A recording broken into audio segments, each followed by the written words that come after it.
Middle of the week, and we're not going to stop talking about football anytime soon. Final thoughts on week one, and also a look at a slate and what you can watch and what will likely be a bunch of blowouts in week two. You are Locked On Big Ten, your daily podcast on the Big Ten Conference. Part of the Locked On Podcast Network. Your team every day.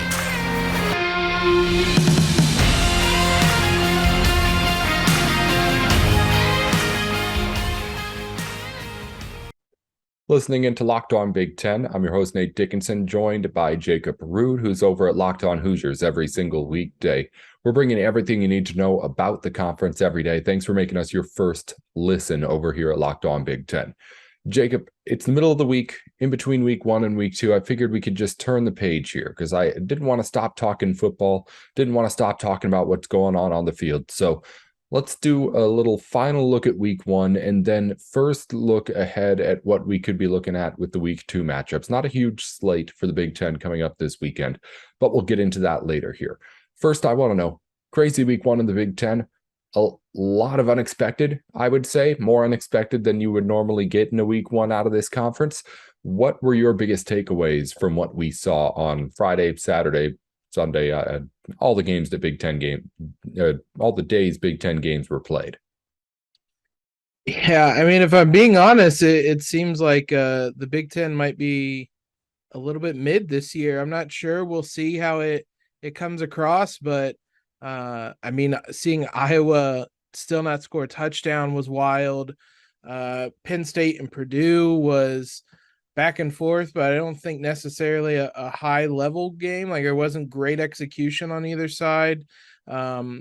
So Ohio State really surprised me. I bet the points on Ohio State, so I was surprised that game was even close.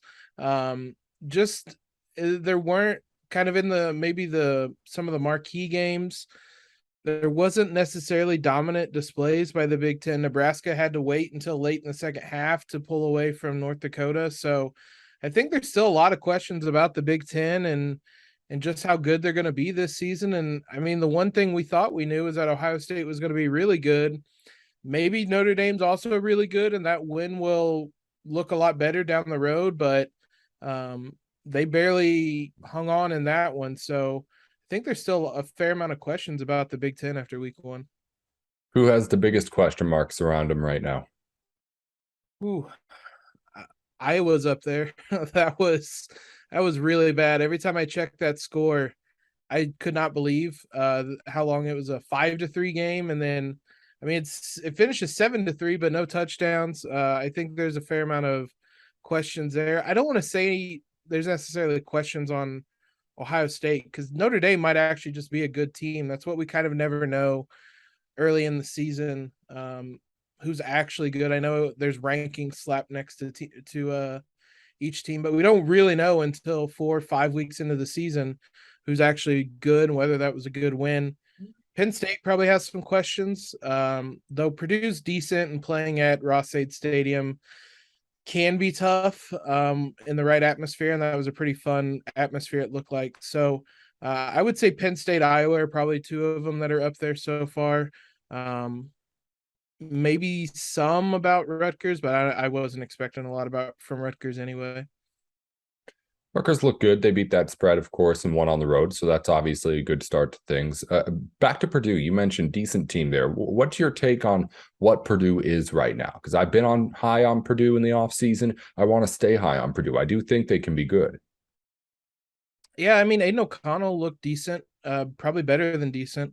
It's so interesting seeing, I don't want to be too harsh on him, but Sean Clifford and Aiden O'Connell both 60-year quarterbacks, and there's still times where you're kind of scratching your head at some of the decisions that they make. So they each had moments where they looked really good, and each had moments where they didn't look so great. If Purdue could tackle, they probably come away with that game. It was amazing how much they struggled to tackle. And then obviously you had the big play at the end of the big kind of sequence at the end of the first half, the fumble from Purdue, the big touchdown because Purdue couldn't tackle. to give them all Penn State all that momentum. But again, it's one of those things. I guess time will need to tell how good Penn State is to know how good of a performance this is from Purdue. There were moments they looked good, and I could see them being kind of a upper mid tier, maybe second, third, fourth in that West Division. But there were also moments like if they can't figure out tackling like that, then it's going to be a long, frustrating season for them. So there was a lot to improve upon, but it made for a fun game. Like I said, it wasn't necessarily the highest level of execution, but I think Purdue is kind of what we thought they'd be, kind of a mid to upper mid team in that West Division.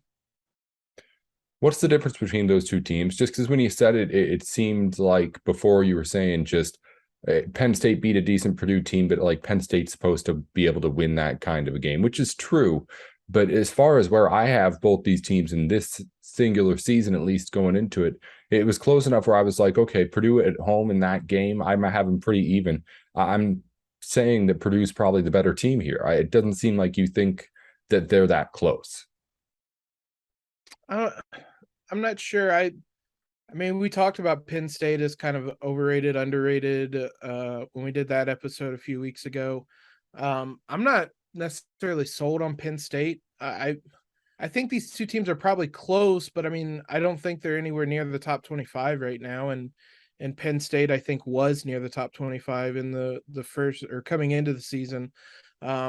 So, I mean, just kind of looking at some of the stats, maybe it was closer than I kind of remember.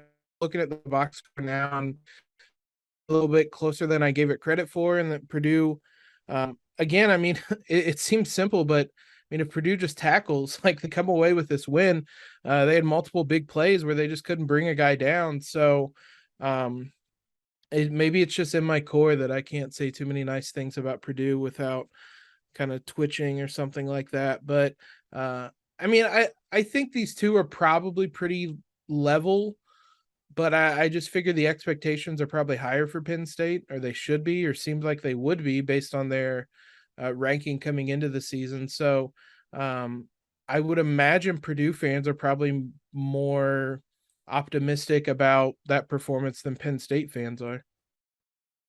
Who is your best team in the West right now after week one?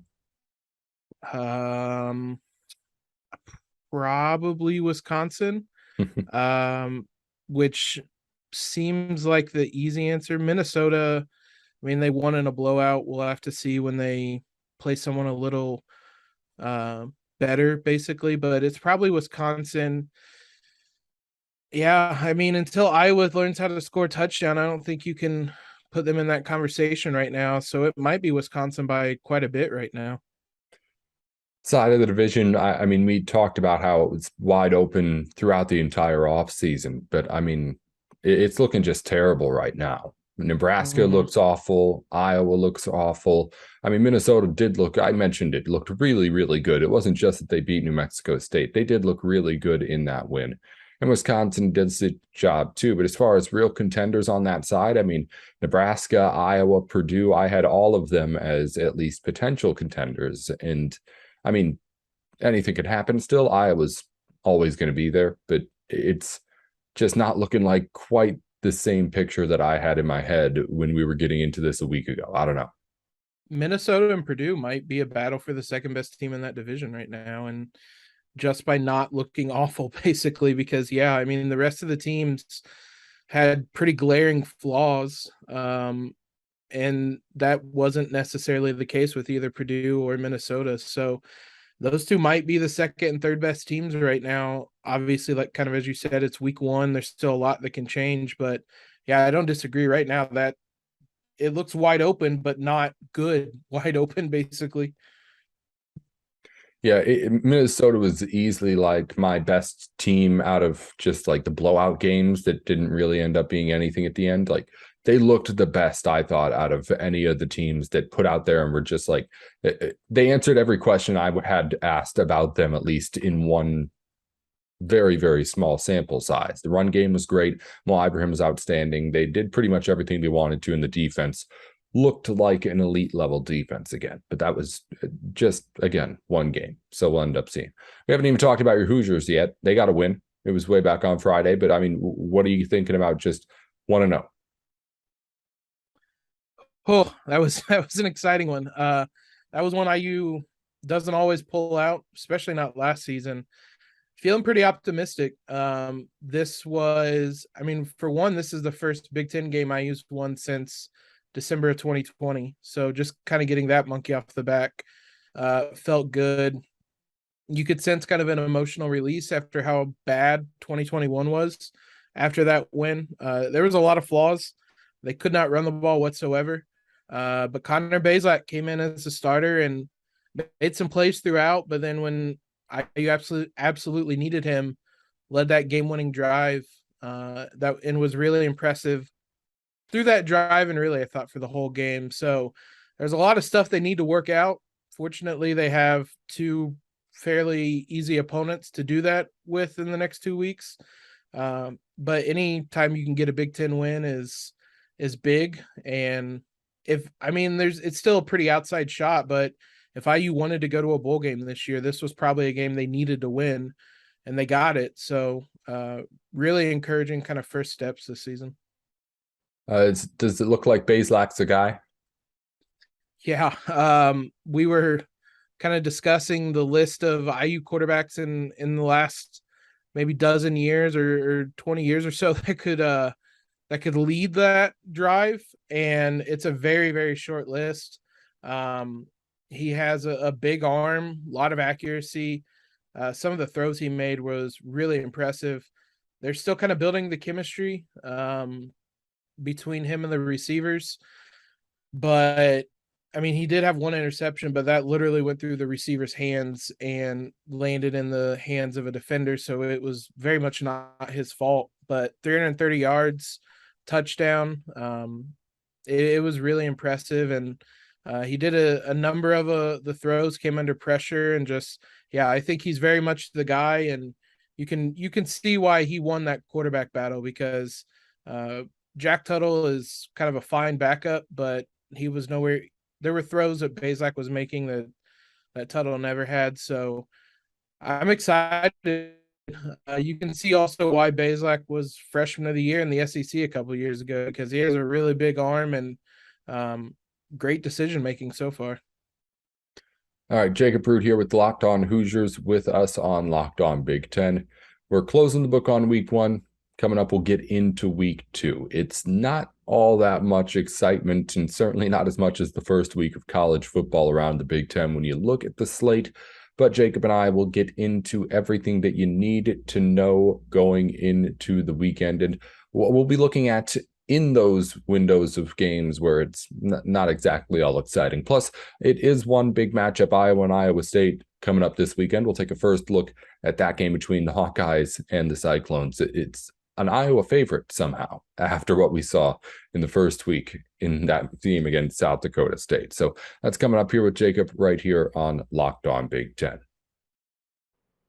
As you gear up for the fall season, it's the time where you need to have the people on your team that can make sure your business is firing on all cylinders. And LinkedIn Jobs can help you out with that. Why? Well, because it's the biggest professional network out there. 810 million people on LinkedIn, and LinkedIn Jobs can help you find the best of them to put in your key positions. You head over to LinkedIn Jobs and post your job for free, and you can have people waiting to take your positions as soon as tomorrow. Head on over to LinkedIn Jobs right now to find the candidates that you are looking for and want to talk to faster. Did you know every week nearly 40 million job seekers visit LinkedIn? Post your job for free at linkedin.com/lockedoncollege. That's linkedin.com/lockedoncollege to post your job for free. Terms and conditions apply. We're back in on Locked On Big Ten. Jacob Root's in. I'm Nate Dickinson. We closed the book on week 1. Now take a look over at week 2 in Big Ten football. Not as many exciting matchups to look forward to, but we do have a big border battle, I guess, within the border battle between Iowa and Iowa State. In-state matchup, rivalry, of course, in the non-conference to look forward to, and a whole bunch of other warm-up games for other teams who we learned might very well need a warm-up in week one. Yeah. So, Jacob, let's start with the big game of the weekend. Iowa against Iowa State. I mean, -3.5 in favor of the Hawkeyes. I said it after the weekend.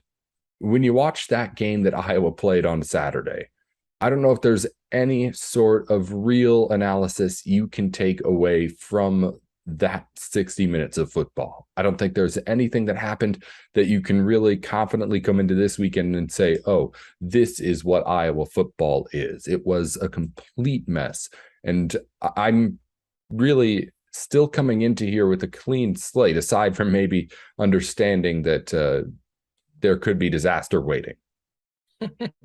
Yeah, I mean, it's one of those games where you look at the box score and just do double takes all over the board. I mean, there wasn't even 300 total yards in the game between the teams combined. So, like, I don't know what, like you said, I don't know that we really learned anything about Iowa in that game. And I mean, it's one of those things where, like, maybe I'm reacting too much to that week one game, but like I don't know how you favor Iowa in any game after that. I mean, that was such a bizarre offensive performance that it's hard to imagine. I mean, Iowa State scored 42 points in their opener. I mean, it was against Southeast Missouri State, but still, like, it wasn't like Iowa was playing some super talented team either. They were playing South Dakota State. So yeah, there's a lot of questions about Iowa. As we were kind of saying earlier, we thought they would be and kind of assumed they would be one of the best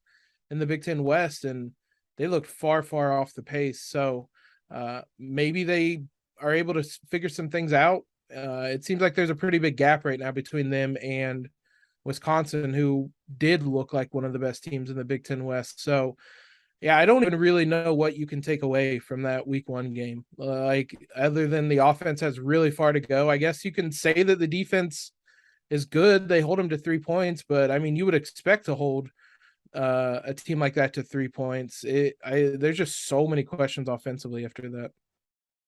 Well, you say they didn't look like one of the best teams in the Big Ten West. And I guess I would just ask, are we sure they aren't still? Because while they Yeah. are, I mean, not even saying it's a shot to the rest of the West as much as I'm just looking at, like, okay, no, they weren't playing like a good Big Ten team last week. But as far as like what Iowa football is, wasn't all that far off. I mean, the defense was outstanding. The offense didn't do much of anything. As far as like what you thought about Iowa football going into the weekend compared to coming out of it, obviously you understand there's problems here, but as far as like just how the game was actually played out, it's not like it's anything that was unfamiliar to those fans. Yeah, I mean, they did what I expected defensively. It's just like offensively, they're typically able to run the ball really effectively and then kind of build off of that. And so they only averaged LaShawn Williams only averaged 3 yards per carry. I mean, as a team, they only averaged 1.6, factoring in Spencer Petras having minus 25 yards. So if they're not going to be able to run the ball like that, that's not how Iowa typically is. And then, like I said, you're typically able to kind of go off that with play actions, with the short passing game.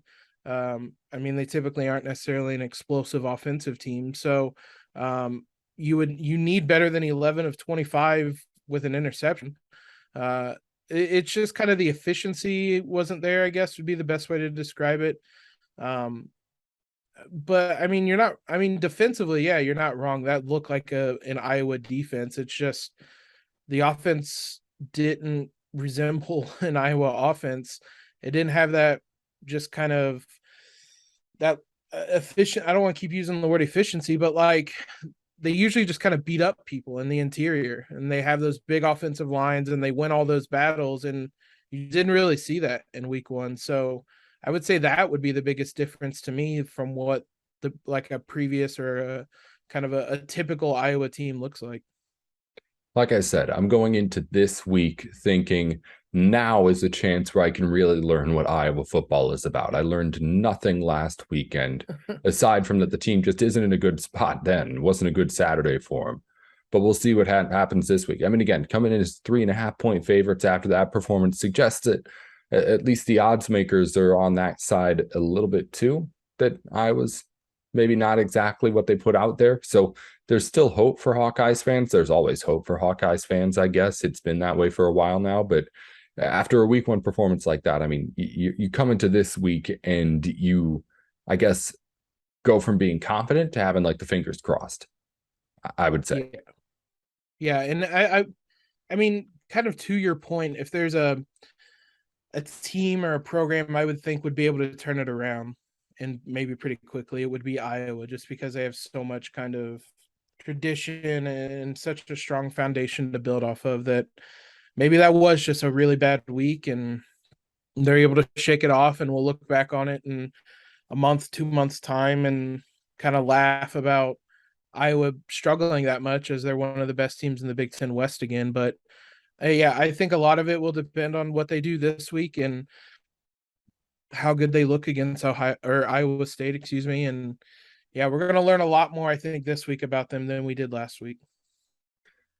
So the rest of the weekend, Jacob, is pretty much all blowouts throughout the conference. There's a couple of Power 5 games here and there, but nothing that's looking like it's really, really high tier football like what we saw in a couple of matchups last weekend. So as we get into what's going to be a whole bunch of blowout games for a lot of the conference, and a lot of players, a lot of fans are going to be watching teams that are not playing in too close of games. If they want to switch and go to something else, if they're looking for something else to watch in the Big Ten this week, and they're trying to learn something this weekend, is there anything that you're going to be trying to watch out for specifically and say, okay, it's week 2, it's a game with a bunch of blowouts, but at least even in the blowouts, I think that I can watch out for this and try and pick something up on a team? I think Maryland's probably going to be a team I'll watch a little bit. I didn't watch them in week 1. There was obviously kind of a lot of questions, a lot of expectations about them this season. And if they kind of turned a corner and become a team that could compete with some of the better teams in the Big Ten East. I mean, like I was saying earlier, I think Penn State maybe struggled a little bit in week 1, or maybe aren't as good as we maybe thought they would be. So see if Maryland does look like a strong team and a team that could compete with the Penn State and be one of the top 4 teams in the Big Ten East. So Maryland, I think, is the team I'm definitely going to be flipping back and forth between this week, and trying to get a sense of what that team looks like. Almost out of Schadenfreude, I'll check in typically to the Nebraska game just to see if things are going to continue to go off the rails. I watched them a little bit again or last week until it looked like they were going to pull away. So, but I think Maryland might be the team the game I tune into the most outside of Indiana's this week, just to get a sense of feel for what type of team they're going to be.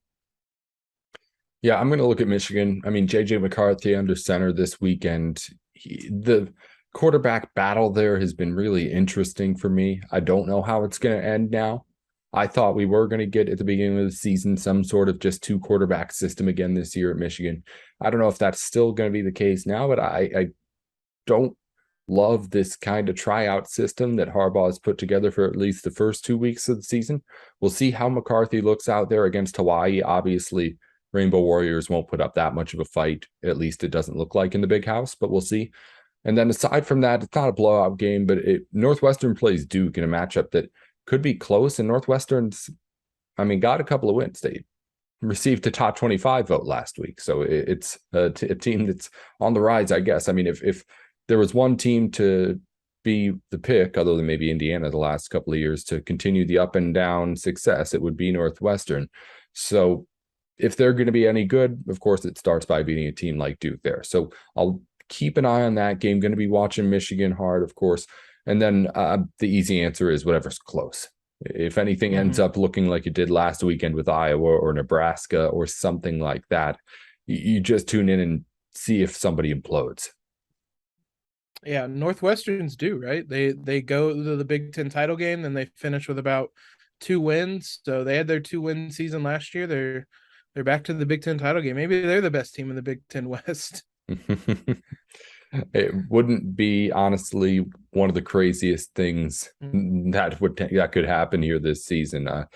Jacob Rude here with Locked On Hoosiers is there every single weekday, keeping you up to date on everything you need to know going on with the football season with the Hoosiers. And of course, we know that they love the basketball up there in Indiana year round as well. So he's always on top of that too. Jacob, thank you as always for joining the show for us here for a little bit to just kind of, again, just keep talking football. It's just after week 1 and just that time to do it. And we'll talk to you again soon and look forward to hearing what happens with Indiana over the next weekend. Yep, always looking forward to it.